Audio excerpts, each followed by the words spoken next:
this very simple practice we have of meditation, it's very easy. We say it's simple, but it actually is maybe more complex because even though we're breathing in and breathing out, and the instruction is to just watch, just observe, be with what comes up, those confines of the small artificial self still play out.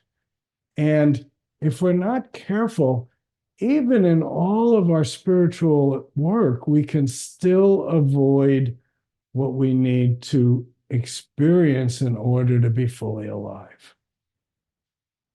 There's a phrase that a San Francisco psychologist coined, probably about 50 years ago or more, and it's called spiritual bypass.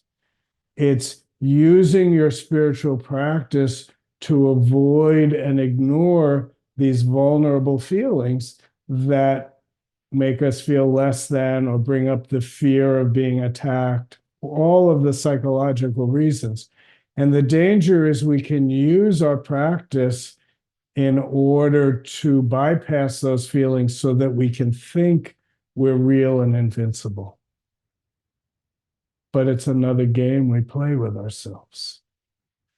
Our fundamental question that drives our meditation practice in Zen is, what am I? What is this? And in order to be really a practicing Zen student, you need to find a way to go into those difficult spaces. And what I actually have found is that the contact with the lower abdomen and the breath, and what we often say in our jargon is to make our center stronger. That's like building a foundation. And if we can build a strong enough foundation, then we may be able to face the things that we're afraid of. Face those uncomfortable, more difficult, softer emotions. So our meditation practice works on so many different levels, but one important one is to strengthen our foundation, to have a solid place that we're sitting in so we don't need to run away. Think about your life. Think about how often we run away from the difficult situation. What do we have in our lives to bring ourselves back?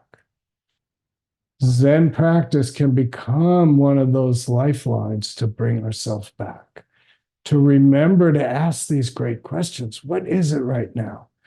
To notice the sensation and be willing to go in rather than distract and go away. And I think too often we believe as practitioners that when we deepen our practice, that will get rid of the discomfort. But I think it's a fallacy.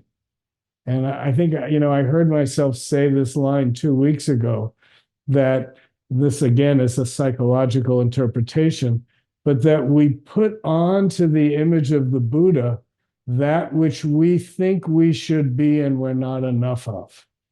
And then we're always less than because there's this ideal that we're supposed to be, and there's the reality of what we are.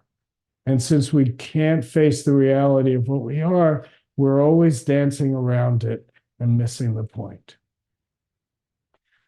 So the commitment in our practice is to sit down and be with what is.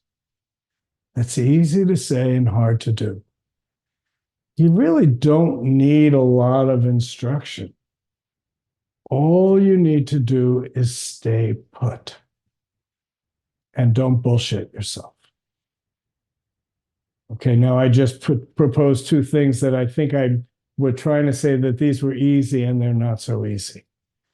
To stay put in the face of discomfort. To hold,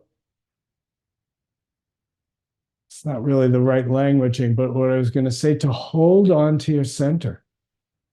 This foundation that we build it lets us stay put. And it's not something that this foundation is not finished after one retreat or two retreats or 1 year or 2 years. It's a lifelong practice in my experience of breathing in and breathing out.